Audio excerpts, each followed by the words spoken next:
This is Monty, owner of DPL Surveillance Equipment. We run a full service surveillance and security equipment company.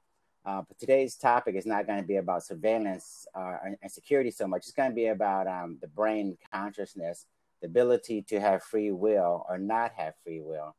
And right now we're going to host a blab session where maybe we'll get some feedback from some others. If not, I'll just cover the information that I've ascertained so far over the years. They talk about experiments, particularly experiments done at the Max Planck Institute, some experiments done by Michael Persinger, Dean Radin, Rupert Sheldrake, etc. A lot of these individuals have actually done a fair amount of homework, and it seems like there may be something to the idea that the brain, like a receiver, is receiving input from somewhere. We don't know where exactly, but it's receiving input from somewhere. And if you put a person on an MIR machine like they did at the Max Planck Institute, you could very well find out that there is some sort of ability to tap into the the signal receiving mechanisms of the brain to figure out what people are going to do long before they've actually done anything. Let's see, compose a minute. Looks like we have Khalifa that's going to join us. Maybe he can add some insight into what we're referring to.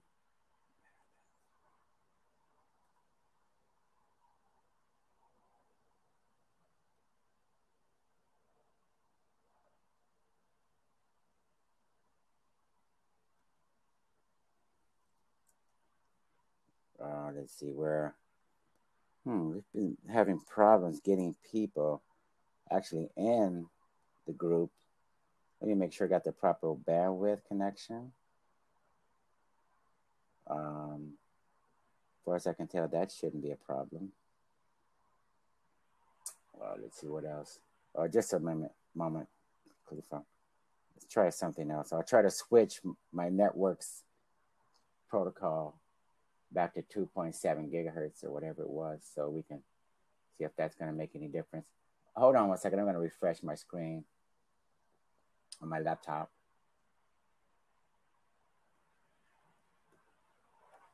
Okay, well, we changed. Let's see. If you can go out and come back.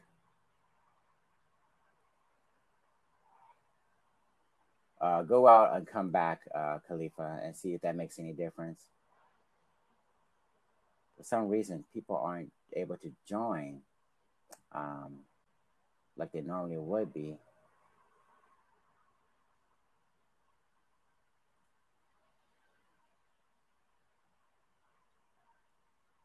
Okay, let's try Dennis.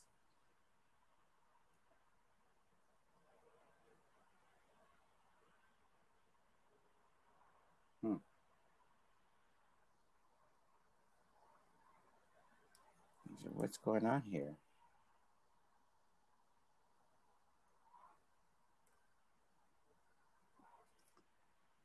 Okay. Let's see. No matter what I do, I can't get people to come in. I'm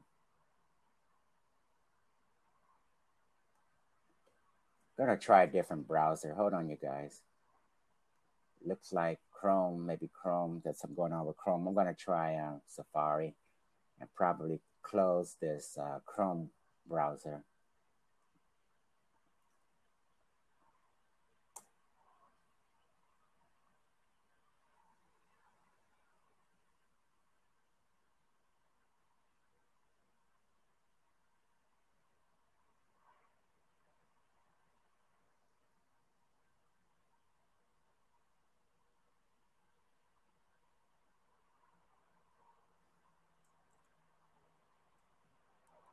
Okay, just 1 second here.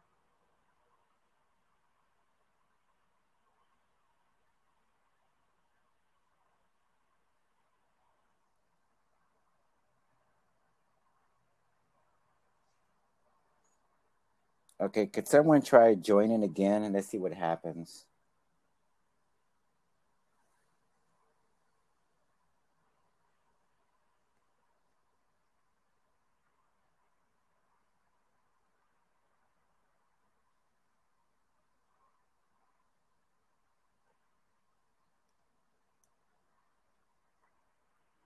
Okay, that's not working. Okay, let's continue on. Um, I'm putting a lot of information into the fields that relate to the research that has been done in this particular area. And there's some credible science that has been done in these areas. And I think there may be some truth in the idea that maybe we don't have free will. Um, you see, Dennis, when you want to try to come on again, and we'll see why we can't give you the open seat.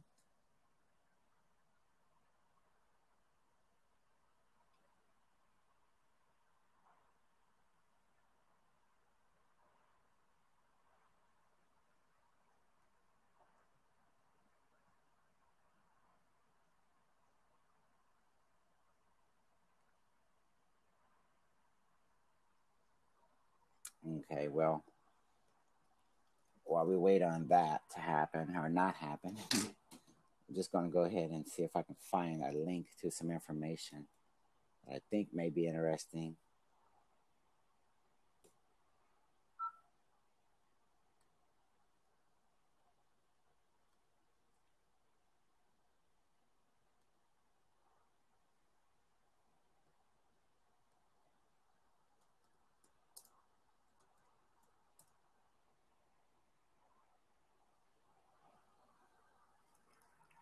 Okay, some students at a Princeton University, they've come up with what they call a psi lamp.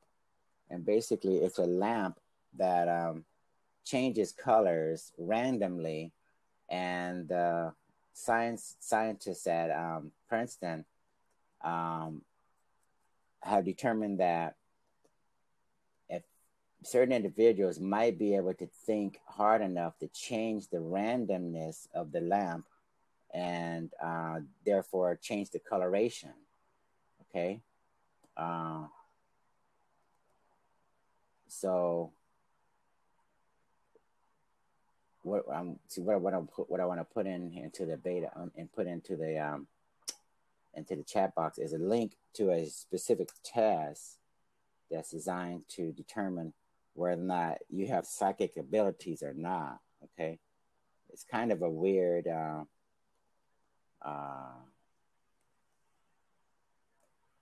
idea, but nonetheless, uh, you may find it interesting.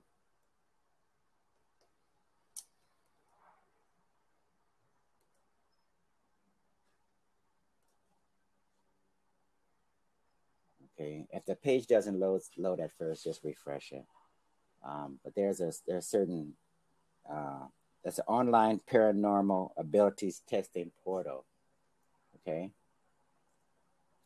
looks like a number of different things are conspiring to keep us from getting all the information and getting this program, this blab session to work properly. But maybe I could just get it on the record and then we can come back later on and try and figure out whether or not links work or whether or not the blab is working properly or not.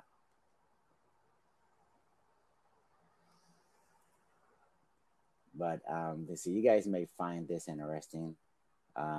This particular lamp, or what they call a psi lamp, was designed to help determine whether or not you can influence the way it changes colors. Okay, and there are some students at Princeton who actually got a patent on this and made the product. And just one moment, let me get this.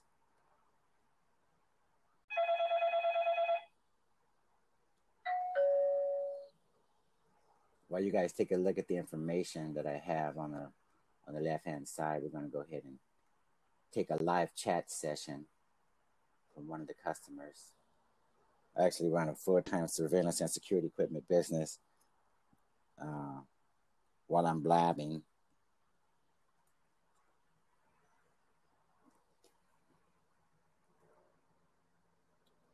But anyway, in the meantime, if you guys want to take a look at some of the links and some of the information that I posted,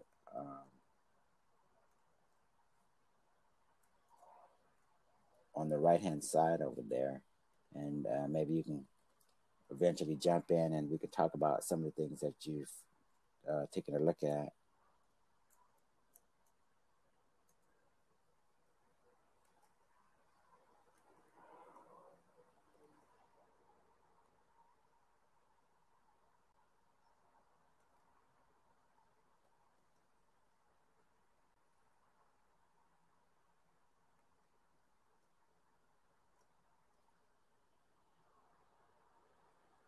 Okay, I'm blabbing at the same time as doing live chat requests with my customers. So I'll be right with you guys.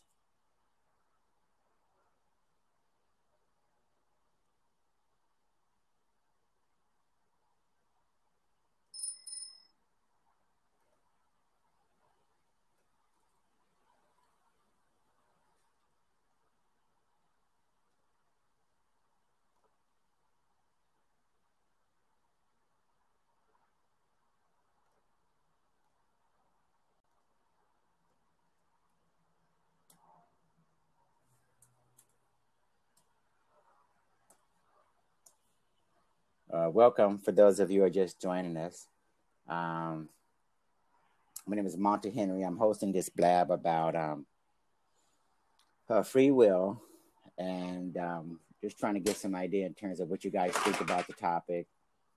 Um, and if we can get some feedback from you guys, that'll be appreciated as well in terms of whether or not you think it's possible, not possible, or whatever.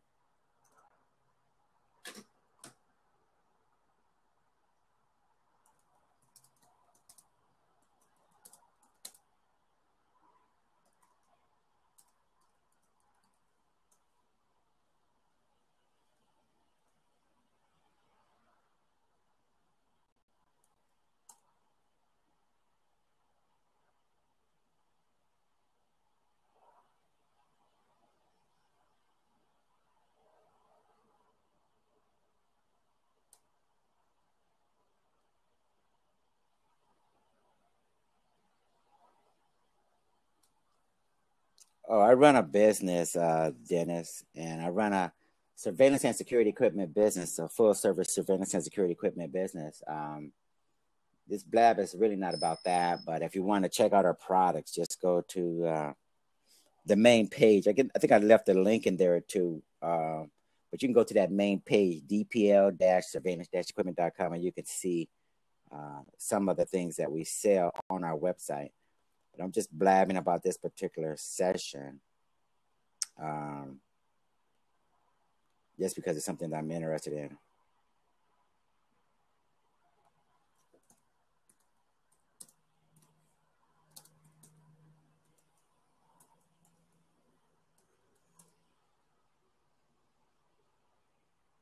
Yeah, this particular session is about free will, but if anyone is interested in some of the products that we have to offer, you can go to the main page and see for yourself. I'll post some information about our company just in case you want to see that. It's up to you. But we're talking about free will and whether or not it's possible, not possible, etc., etc. But we have an open seat, so if anyone wants to come in and check out that open seat, that's fine.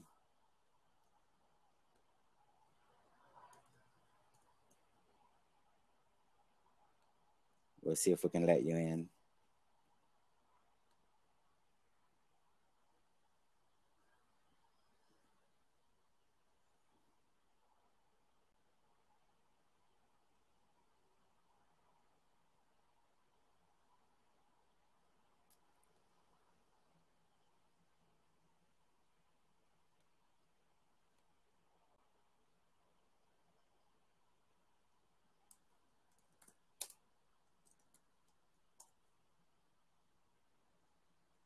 Welcome to the people who joined us. We're having a discussion about free will, whether or not it's such thing as free will or not.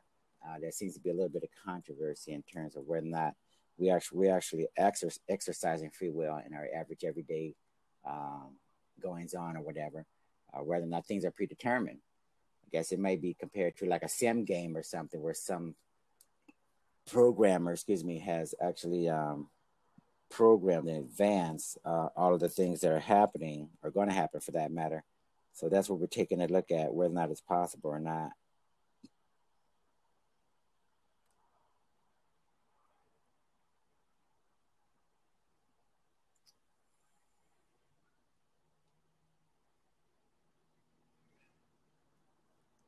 Again, there's been a lot of information online. Rupert Sheldrake. Let me see if I have any links to what Rupert Sheldrake is doing. In addition to Dean Radin, in addition to Diane Hennessy Powell, there's a lot of individuals that are publishing a lot of information about the same subject.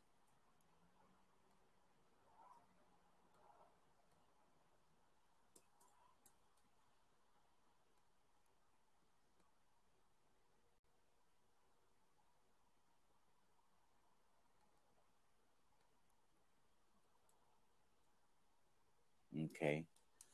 So again, we have an open seat, and if anybody wants to join us, that's fine, and we'll see if we can get some opinions from others who may want to join in.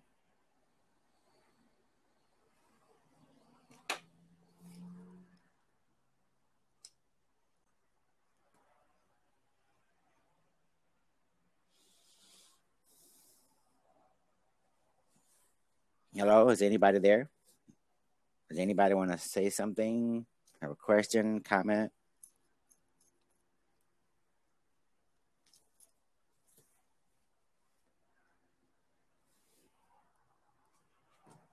Again, we have an open floor, open seat, so don't hesitate to jump in if you want.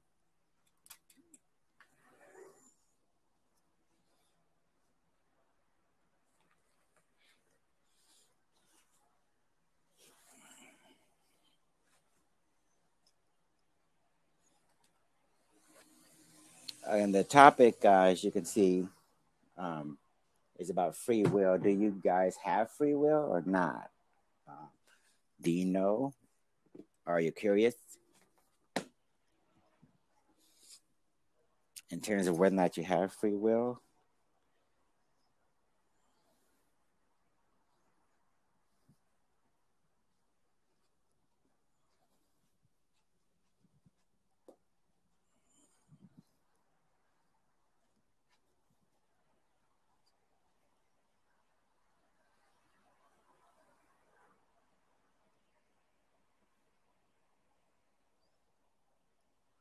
Okay, I think, let me see if there's any other information I want to post about this. I think there's an individual by Dean Radin. I think he's done a lot of good work on this topic. See if I can find something that he's done.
Trying to prop up my phone here. see here.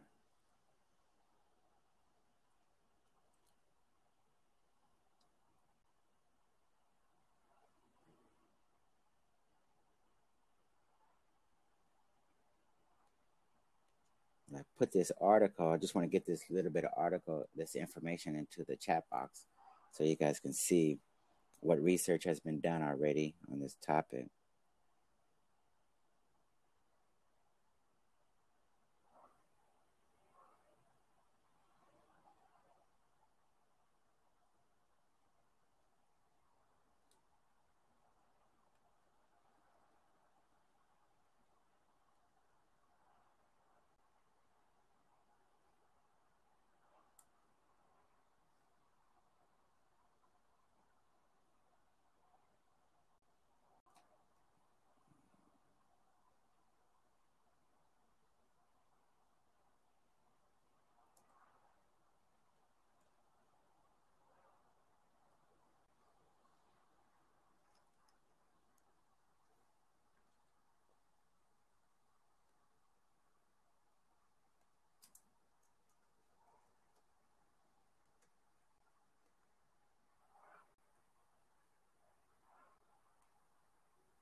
Anyway, I put a lot of information over there on the right hand side. So when I wrap up this session, you guys can go there if you want and take a look at what we put there. Let's see.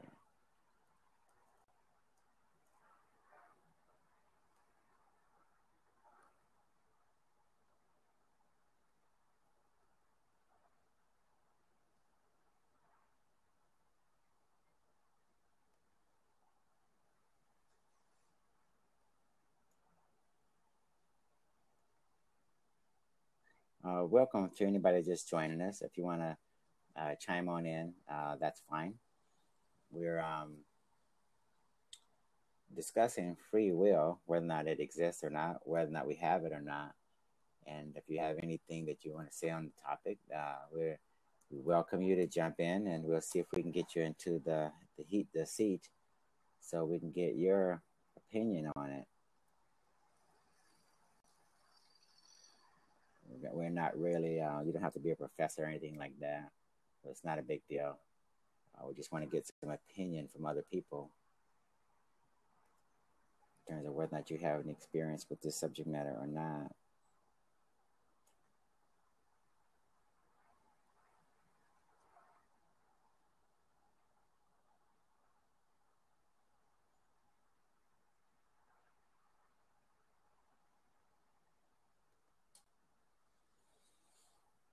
Okay. Anybody want to join in? You feel free to jump on in if you want. Let's see. I think we have someone who wants to join in. Finally. Patrick, BYOB. You got a poor internet signal, but maybe we can hear you. You there? Okay, we can't hear you right now. I'm not quite sure what's going on, but let's see. Hello, you there? I can't hear anything at all. What's the matter with this program?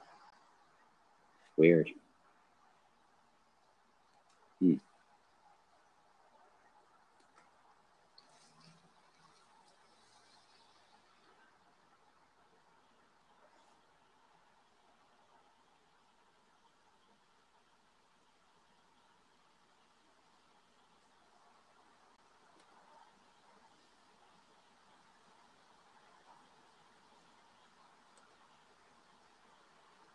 You want to try it again? Okay. Hello. How you doing? I'm gonna mute my mic on my laptop. Hold on 1 second. Got a little echo. I always have to. Can you? Hold on 1 second. All right. Hold on. The echo is just too much. Okay, go right ahead. You there? Go right ahead. Yeah, welcome. Can you hear? Thank you. Welcome. How Pretty are good. you? How you guys doing? We're good. We're good, thank you. Coming all the way from Oh, England. fantastic. I see all three of you guys. So how are you doing over there? Good. We're good. Glad. It's not too good. Glad to hear it. How Cold. about you? Anything you can, you want to chime in on the subject? Anything going on as far as expressing your viewpoints on this topic here? I know it's kind of a weird topic, but we want to get your feedback.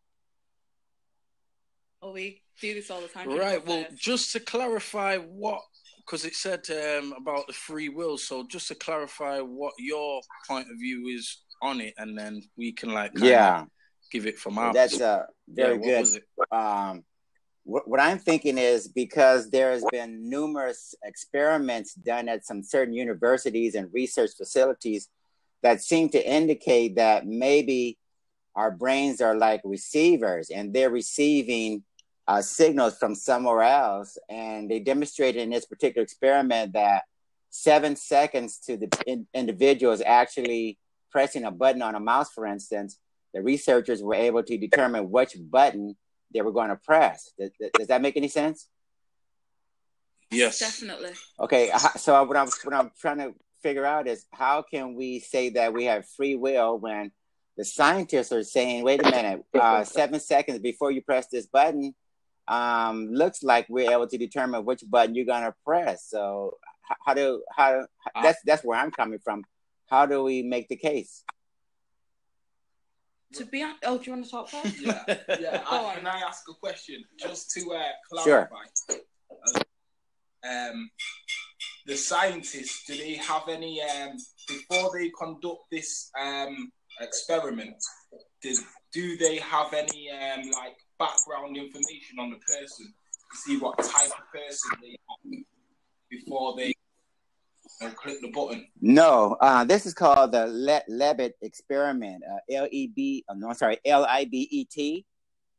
And what happened was, there was a reporter who just decided, he would subject himself to the experiment, and he literally walked in, and he let them, put him in the MRI machine, so to speak, and conduct the test. So he just pretty much walked into it. Okay. See. I kind of actually agree on that, because we always have this debate about how much is free will and what is just a reaction to things that happen. Right. And what I remember, one of Einstein's quotes that I remember is, he says that the strongest force in the universe is compound interest, which means that something as a reaction to something, and kind of just everything's just a reaction. Right. And my thing that I always say is that I always think that everything basically is just a reaction from the beginning of time, because sometimes you can look maybe a family situation or a situation that someone's in, and you can almost, what would the word be, predict kind of how it will turn out, unless some other outside force is there to actually change the course of that thing. Even things, say someone does something out of the ordinary, there has to be something that causes them to do that. And I kind of think that's what actually maintains balance, is that for every action, there's an equal and opposite reaction. So I don't actually think that there's free will. We think that there's free will. I think that what we understand as free will is just basically us interpreting through language the chemical reactions that happen in our brain, which obviously chemical reactions are reactions which take out the free will. That's a very good point that you brought up, and I think I haven't gone anywhere. I'm just have to go audio while I get prepared to do my daily walk out, my 5-mile walk. But you're absolutely right. A lot of physicists will tell you that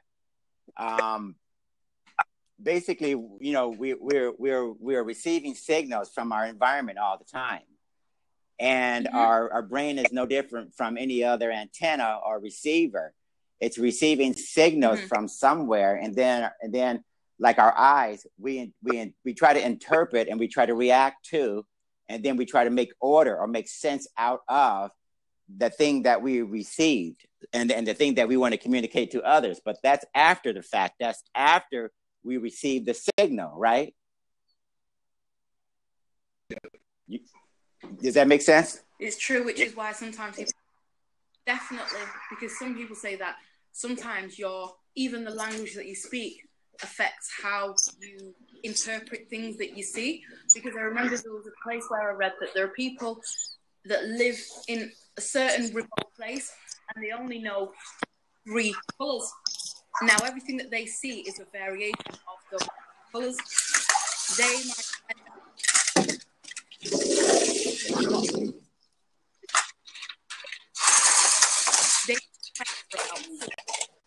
greens that we would just see as like green because it doesn't pertain to our purpose. So because of their purpose, their brain now sees the same thing that we're saying, but they can actually interpret it in a totally different way just because of the language that they speak, the environment that they've grown up in, exactly. that kind of thing. So yeah. Now you're touching on some very, very good points. A lot of times we think we're describing a certain reality, but as you mentioned, you can have 3 people, 5 or 10 or 15 people try and describe the same reality that's placed in front of them, and you will get 5, 10 or 15 different interpretations. and all right, and every single person will be under the impression that they're describing reality. But yeah, we have to consider, I think a lot of times that we're filtering, we're organizing data, we're trying to make sense out of the things that we are receiving from the external sources. And unfortunately, in the process of trying to organize and categorize and interpret, and like you say, my background causes me to think this way, my philosophy, my religion causes me to think that way. We're basically coloring every single thing and then our interpretation is colored by those prejudices, beliefs, and experiences, right? Yeah. I would agree. Right. So I think it's fascinating, and you guys will probably get a big kick out of some of the experiments that I think Dean Radin has performed. One of his experiments, just so you know, he sits individuals in front of a computer, okay? And he flashes certain cards so that you see a peaceful scene, or you see a couple kissing, or you see puppies or kittens or something, or you see a person with a hatchet going to strike another person, right? Now, believe it or not, the same reactions that you have when you see the pictures and is the same reaction that you get if I hook up if I hook up electrodes to your skin, your forearms and your head and everything like this, before I even show you the picture, you're going to have that same reaction internally before you even realize what the picture is. Yes. Then Dean Radin was fascinated his last name is Radin. He was fascinated. He tried his best to figure out where was this input coming from, and how were these people reacting to something before they even saw the actual picture. And again, I think it goes back to the idea that our senses are constantly on the lookout for things that are pleasant, things that are danger to our health, our well-being, or maybe detrimental to our lives. Because way back, I think when we were hunter-gatherers, if you will, we had to sense out danger, right? And that's one example whereby we interpret whether or not something's going to be harmful or not, whether or not we want to acknowledge it or not. And Dean Radin, I think he was just proving that if I'm walking behind you on a city street and I'm thinking to do some bodily harm or cause some danger to you, you could very well interpret that long before you see me. And you wouldn't have any idea why your heart rate is going up, why you want to turn around, why your pace quickens or something like that. So I think it's fascinating in terms of where these guys are going with this study. No, definitely. And well, I've asked you a question. So if an event happens and like you said, you can kind of, science has shown 7 seconds before there's already a reaction to it before it physically happens. So then you can say, well, is there something before that reaction? What you internalize, the sense. Is there something before that's going to see that? And a bit like the chicken and the egg theory, which ones comes first? Like, you can always go back before that and say, well, that happened because of that, and that happened because of that, and that happened because of that, and that was before that. So, what's the word? Yeah, what's the trigger? What's giving the information to right? Exactly. That? What's giving the information to that? That's telling you that that's going to happen beforehand, and then what's giving the information to that's giving that told you. Yes, exactly. I'm going to answer. Yes, to that beginning of that question. Right? Where did it all kind of start? Okay. Kind of thing? I'm going to give you a physics-related answer, and then I'm going to give you more of a layman's version, okay? Yeah. Now, physics, particularly quantum physics, it tells us that there's something going on in other dimensions. In other words, the reality that we're living in is only 1 out of 10 or 11 or 12, depending upon who you talk to in the physics world, okay? Okay. So this is the good news and bad news. The good news is we're living in one of the 11 dimensions, and a lot of what we're experiencing is sort of like a sim game or simulation game where everything is pretty much programmed and we're basically behaving according to the rules of the game, okay? Scientists call this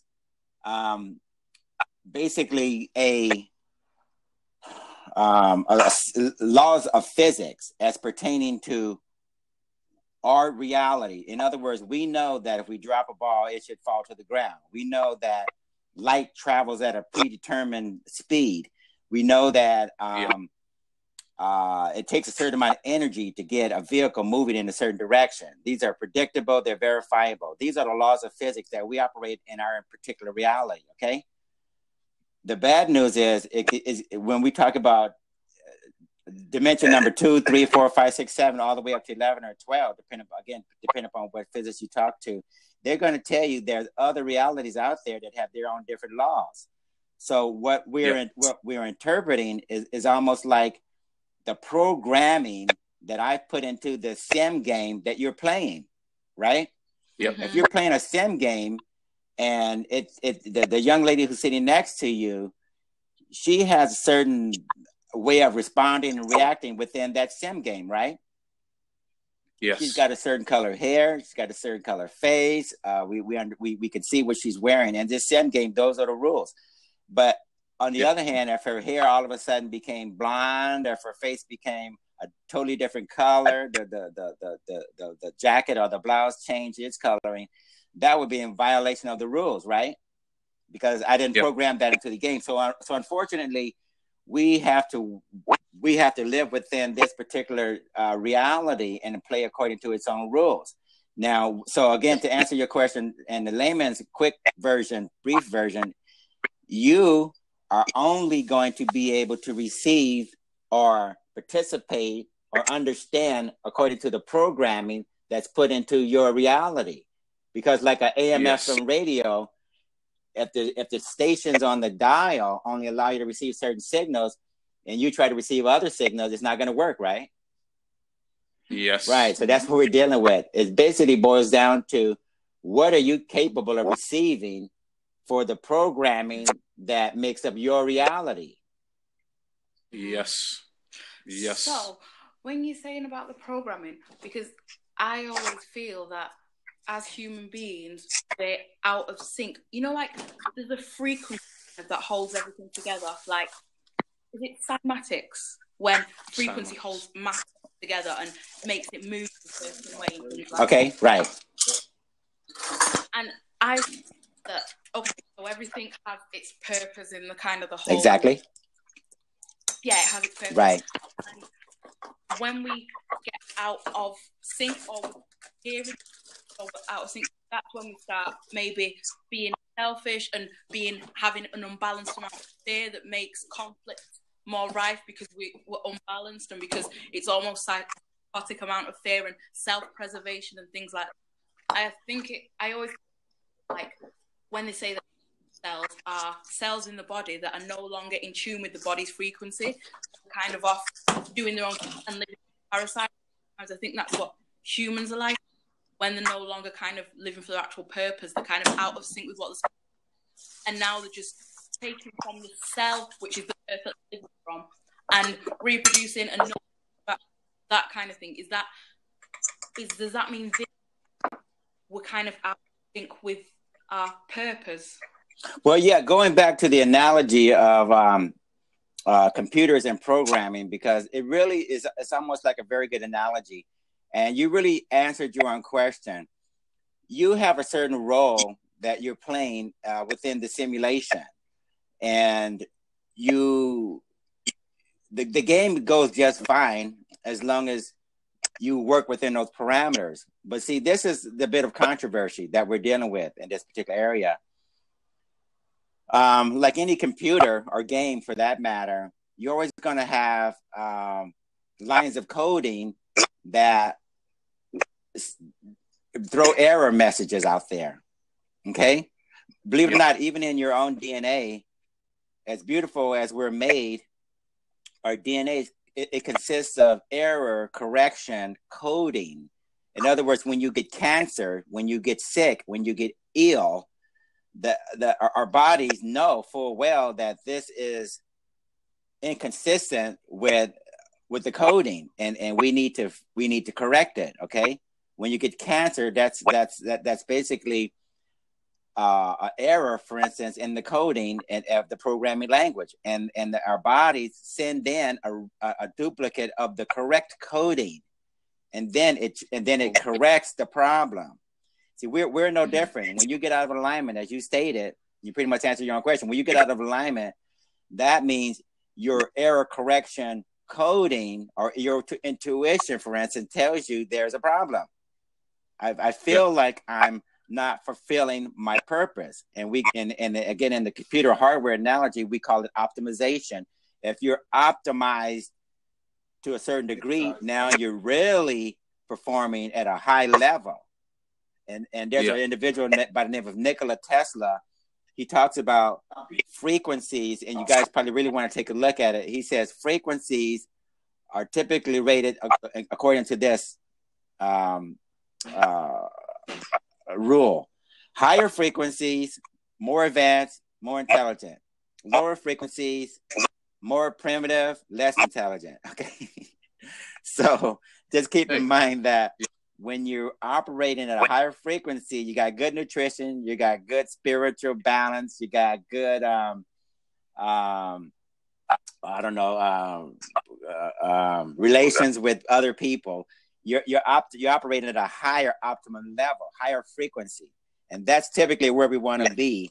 And that's why typically when you're sick or something like that, if we were to measure you with certain pieces of equipment, we would clearly see that we need to get you up to the higher frequencies as compared to getting you out of the lower frequencies. No, I would fully agree with that. Definitely. So to in free will terms, then because I know you're asking the question, from your perspective, are you saying there is no free? Well, unfortunately, let's say there's good and bad news. This is the good news. we're superior beings. Whether or not we want to acknowledge it or not, we're made of the same thing that the universe is made out of. Okay. So our ability to resonate with the highest forms of intelligence, it's there because we are made of the same star stuff that the universe is made out of, right? The human beings have only existed for 3 to 4 million years, right? Okay. But this is the other thing we need to consider. There are civilizations out there that have been around for millions and millions of years. They've had the opportunity to really understand and really be an advanced form of or state of being. Okay. Yeah. We have a connection to them. We have a connection to the most advanced.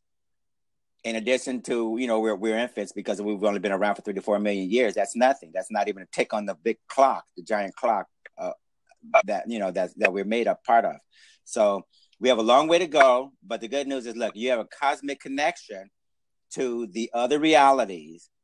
And if you resonate or if your frequency matches those higher forms, then you'll be able to experience some things that you consider strange, some anomalies that nobody wants to acknowledge, things that make you feel uncomfortable. You'll have no idea why these certain things are occurring or why you're seeing this, experiencing this, feeling that. But it's because there is still that connection. But like you guys talked about earlier, we want to I can't remember exactly how you put it, but we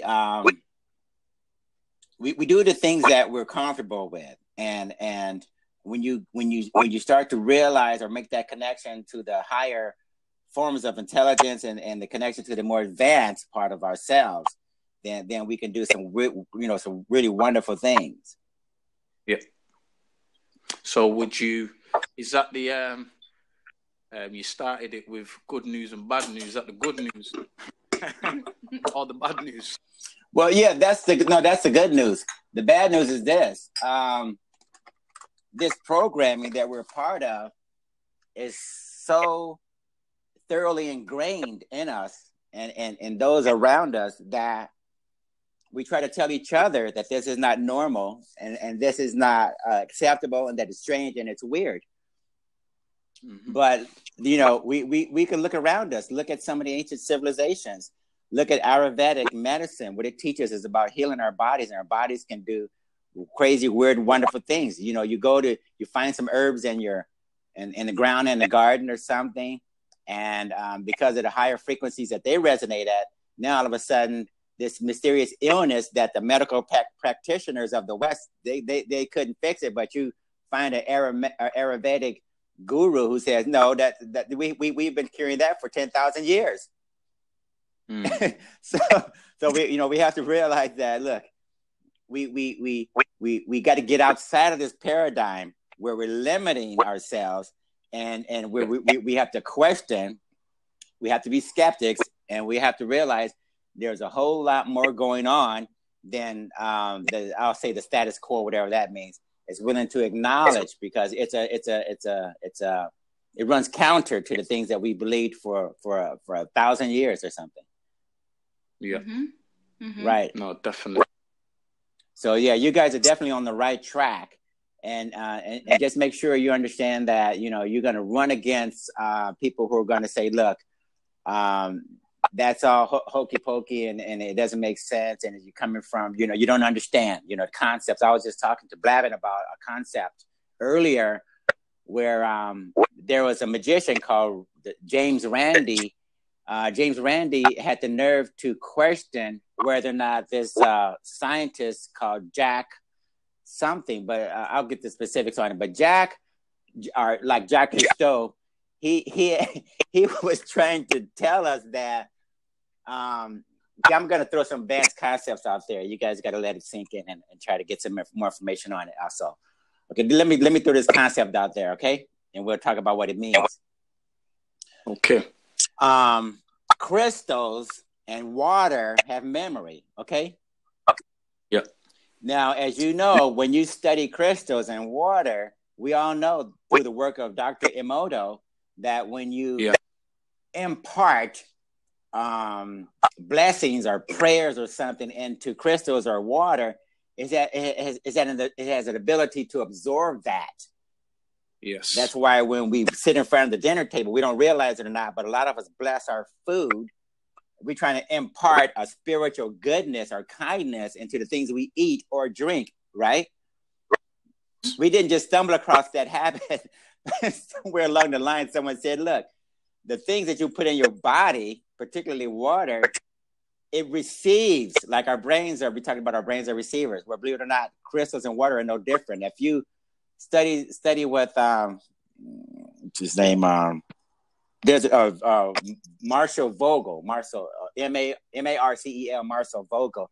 He did some work. He worked for IBM for a long time, and he has like tremendous number of patents, like a genius when it comes to study of crystals. He realized a long time ago that crystals were actually a storage of information. Okay. In other words, when you impart, for instance, a good thoughts into a crystal, the molecular structure seems to change.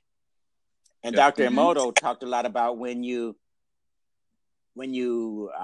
sing in a lovely, peaceful tone or something around water, and you freeze it, you're going to see that the crystalline structure, the molecular structure, seems to look like something very pleasant. And you play rock and roll music or something very harsh or something around it. Same thing. If you have negative thoughts, the crystalline molecular structure seems to take on this ugly, deformed type of structure. Okay. So symmetry. Exactly. The symmetry changes, right? This has been proven over and over again. And Dr. Emoto has tens of thousands of samples where he's worked with the water, okay? And Vogel, go ahead. Is it the one who wrote a word on a piece of paper and put it on a glass of water, like love? Exactly, same thing. You've seen it, and everybody knows it. But see, we don't really bring that home in terms of what does that mean in our lives, right? So just remember that. Okay, going back to what was I talking about? We talked about water, and we talked. Oh yeah, when you bless the water, blah blah blah. Okay. Let me see. These philosophies these ideas basically have been around for a long, long time, and just make sure you guys understand that when you impart good things into the water that you drink, crystals that you may have around you, for good vibrations, because it all comes down to vibrations. So when you have these things around you and you impart the goodness into them, and Marcel Vogel even teaches us how to charge them, because if you get crystals and gemstones, believe it or not, and if someone's imparted negativity or they are giving us these crystals or gemstones or something, we need to recharge them and cleanse them, and then they're ready for us, right? Stop you there. What's he called? Is it a he or she? Marcel. Is a he. Marcel. Yeah, Marcel. Yeah, Marcel. Let's get that one down. So you're saying what is it, like a bit of like a meditation, a prayer? Exactly. Okay. Yeah, just an overall goodness or type of blessing or something that you want to impart into those crystals or to that water, for that matter. Before you drink it. That's why we bless our food. Again, going back to that analogy. We do a lot of things and we don't know why. We don't know where they came from. But basically, it's the same concept. But anyway, as that relates to Jacques, the Frenchman, he said, look, I don't know how this is happening, but it seems like if I take a droplet of water or some ingredient and I put it in a jar of water, or I put it in a swimming pool, or I put it in 10,000 swimming pools, the liquid itself that I'm putting it into seems to have a memory. It seems to know what I put in it, right? Now, believe it or not, physicists have told us, this is exactly what's happening. The individual element, it's remembered in what you put into the larger body of water, or even small amount of water. It doesn't matter. There's a certain memory that you don't exactly erase out of there right away. So in his experiments were that he took a droplet again and he put it in a jar, a gallon, a swimming pool, a huge amount of water, even bigger than that. And they went back and they measured it and they said, look, I don't know how this is happening, but it seems to be happening, right? And this stupid magician, James Randi, who didn't have the science or the technology or anything else behind him at the time, just made a joke or something out of it. And the scientific community, unfortunately, didn't have the tools or the resources or the understanding that they do now. And Jacques was discredited, and he should have won a Nobel Peace Prize. But that's what we're dealing with. We're dealing with a situation where our bodies, for instance, have a way of storing information like water, because we're 80-90% water anyway, right? So you impart goodness into your water, into your crystals, and that you drink it, and then that way molecules and the atoms and the nucleus and things, even things more minute than that, tend to start resonating at a higher frequency because we're introducing that into ourselves. So there's a lot of science behind this. There's a lot of science, a lot of research, and we really need to start just acknowledging that it exists, because a lot of people are not operating at optimum capacity because they are failing to make the connection. No, definitely. Like you said, it's kind of got like hit home instead of just it being a philosophy. Like the importance and the effectiveness of knowing that if we drink water that's of a certain frequency, we impart on crystals in our own lives, the mentality with our families, friends, our communities, everything. It makes a big difference. The molecular structure of what's around us by doing so. Our bodies are made up of water as well. If you think about how much of our bodies are made up of water. I remember. Oh, sorry. Yeah. I was just saying, because they say as well, like words are like spells. So if what comes out of your mouth kind of can change the molecular structure of the actual water that makes up that vast amount of our bodies, then it is kind of like whatever comes out, whether good or bad, it is like a spell on your body. It's the same thing exactly. You hit the nail right on the head. I think, let me see, who else mentioned the same thing? What's her name? Lynn McTaggart. When you get a chance, look up Lynn McTaggart. I think it's Lynne. Then McTaggart is probably MC capital TAGGART or ERT. She's done a lot of work about intentions. And believe it or not, we influence each other. We influence our environment. And see, time and distance has no relevance when it comes to us communicating our intentions.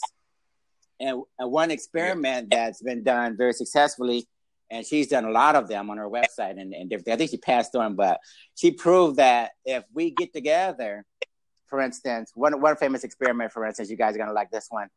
Some people were sick at a hospital, okay? And they had a control group that prayed for the control group, prayed for the group that was not sick and the group that was really sick, okay? Now, what they found that the group that was actually prayed for, their healing was expedited to the point where they got healed at a much significantly higher rate than the other group. I don't want to convolute it too much, but believe it or not, see, we have to get rid of the notion of time and stuff like that, because some of the things that that happened as a result of that experience, that experiment, told us that we can go back in time to affect situations that we think have already passed. Yeah. And see, Einstein really tried to make us understand, look, time is not linear. It doesn't flow from a certain direction into a certain direction, and that we can't go back or something like that. He said, look, no, gravitational forces, for instance, let me demonstrate very clearly to you guys. If the gravitational forces are significant enough, they will bend time and space. So, you know, you can literally change how quickly you get to a certain place or from a certain place, depending upon gravitational effects. Okay? Yep. So it's not linear, and the past and the present and everything becomes pretty much one. And see, the physicists nowadays are finally acknowledging, we can't consider time as linear because of coherence. Another thing that makes the point, coherence is where two molecules or two atoms or something, they're intermingled for a certain period of time, right? Yeah. And then you separate them through feet, distance, miles, light years. It doesn't matter. Once you separate them, they have this coherent connection still, right? Yeah. And they can't quite figure out how that works, but it's happening and it exists because again, you know, they've taken molecules and atoms and they separated them after they, you know, cohered them enough, and they get on the same frequencies basically. And then you separate them, and then you spin one left, and the other one spins right, and you spin the other one right, and the other one spins left. Whatever you're doing, there's this connection, and that connection is maintained. I don't care how far away.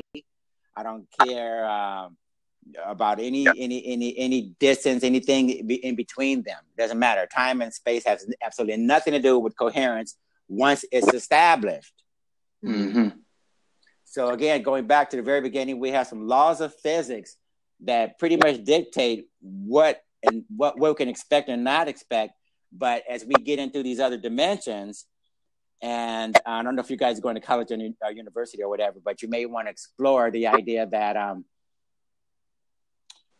these other dimensions are leaking into ours all the time and vice versa. So these strange anomalies that you can't explain all the time could very well be the ability for you to somehow get vibrations or make that connection to that other dimension, even if it's only temporary. Because believe it or not, the dimensions are close to us, around us all the time. We sometimes we interact with them more than others, but they're there. Yep. And see, gravity is one thing that we've taken for granted for a long, long time. You know, what is gravity? Oh, it's just a thing that pulls us down. Well, why is it that I don't fly off the face of the earth when I jump up? Oh, that's because the Earth's gravity is holding me in place, right? It's like, wait a minute, that doesn't make a lot of sense, because if the Earth is holding me and I'm fixed to it, then I really shouldn't be able to jump very high, because the full magnetism of the Earth should hold me down and keep me from jumping up completely. There's a few things that don't make a whole lot of sense when it comes to our explanation of gravity, and we've had thousands of years to figure it out, and it still doesn't make any sense. And one explanation, which seems to make a little bit of sense, is gravity is one of those forces that are not necessarily tied to our dimension. They're really leaking in from other dimensions or another dimension, and we just happen to perceive some of its influences.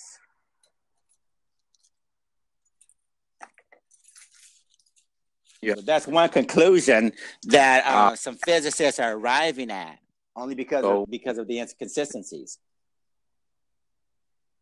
Okay. so okay, there's two things I want to in terms of the overall question, which is free will. So if we're gonna say so the word spontaneity then is that in the context of this conversation doesn't even exist, in that I could say nothing is for nothing. Nothing is for nothing. I could say just out of nowhere, my perception of spontaneity is that something just happened out the blue. But, from what we've, been saying is there's a source for everything. And 7 seconds before that spontaneous event, it could have been in force, intelligence, math, whatever we want to call it. So to say something,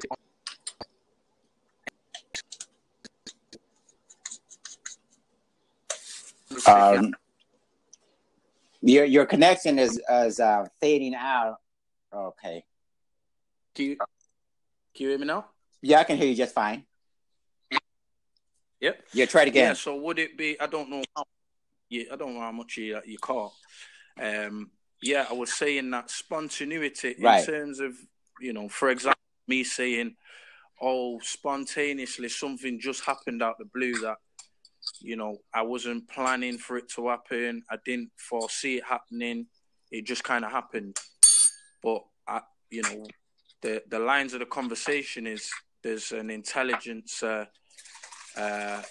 pattern, something that's predicting for that to happen before, and 7 seconds before, if we hooked up to scientific machines, or we could actually watch it, it would show that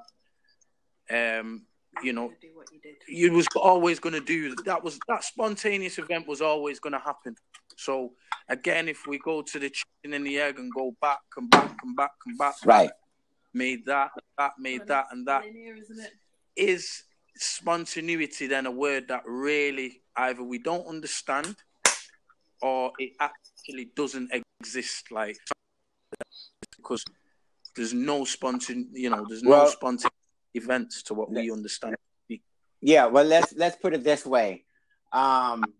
Within the computer game of life, most everything that is experienced in the sim Let's give you some brownie points. I love your terminology.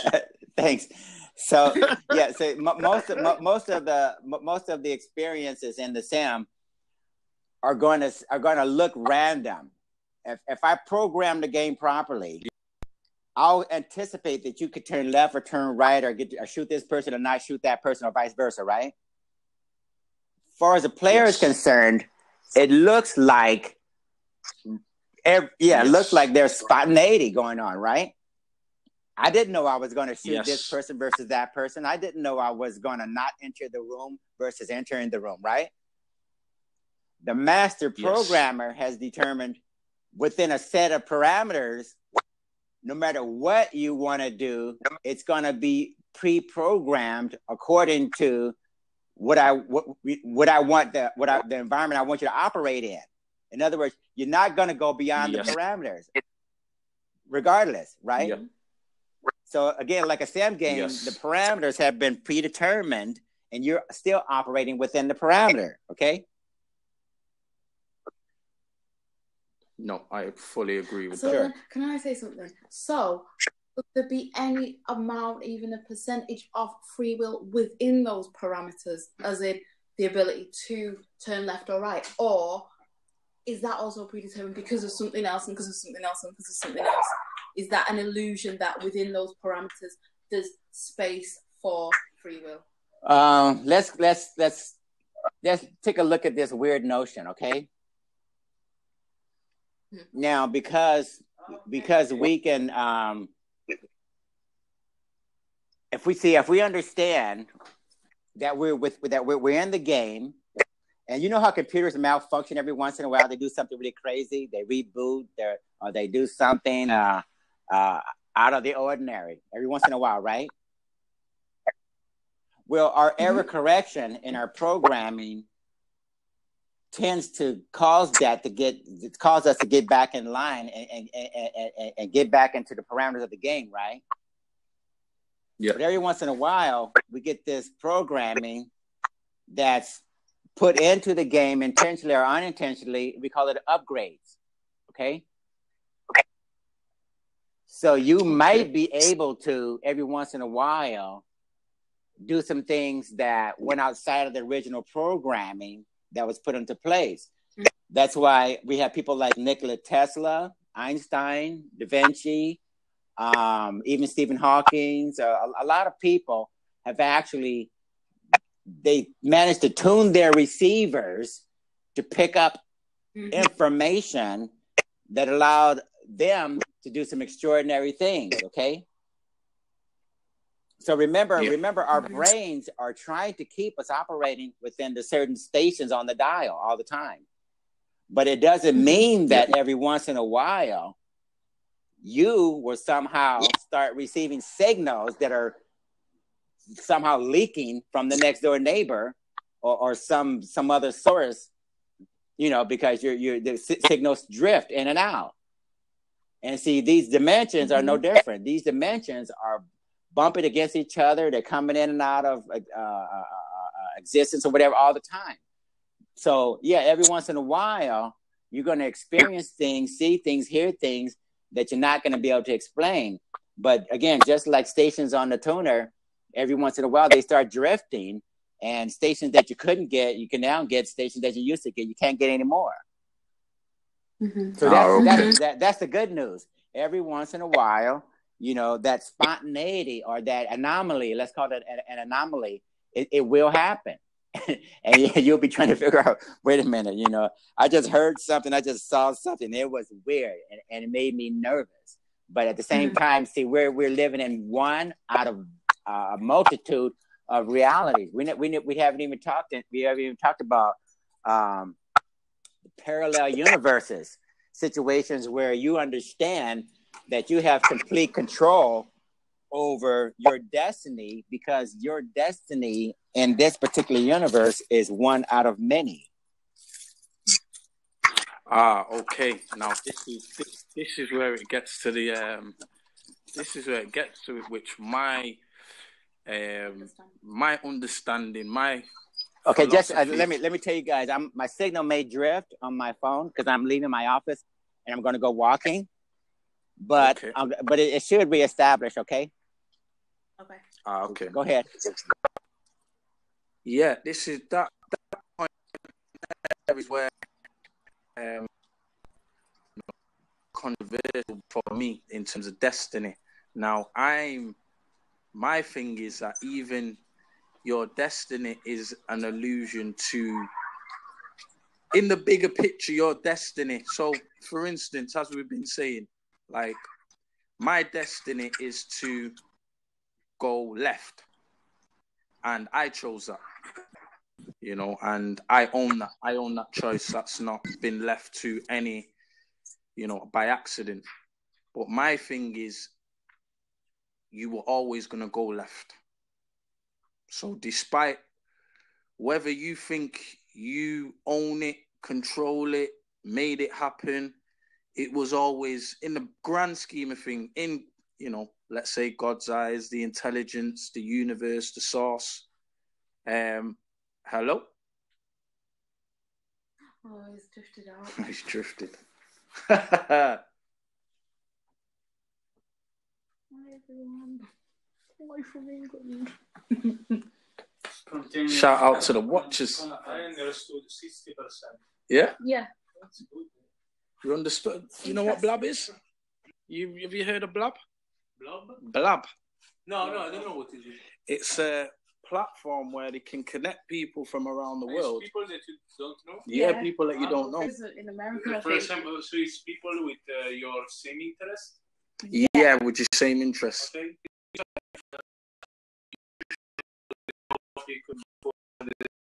starting video chat. He chose the topic, and then we joined. Change it. You can create your own topic. Free will.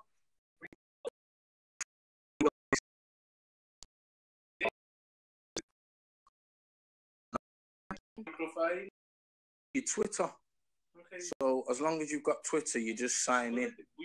Blab. BL. Do you want to join? Join the conversation, Alessandro. No, I don't have English.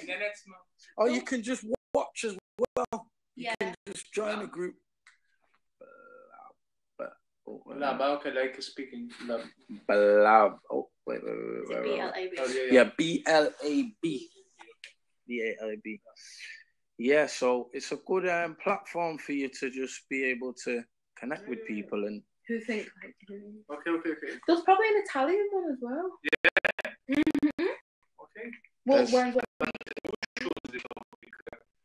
The first person that makes the actual conversation. So you can create a group. So, for example, you are in a group where there's people interested in book. Yeah.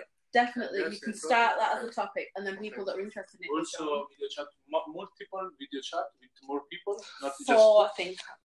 Okay, so only four. Like maximum four. Maximum 4 on the camera. Okay. But you can just join the group and see there's 2 viewers now, but everyone can watch it. So a number amount of people can be watching it. Does it say how many you're watching?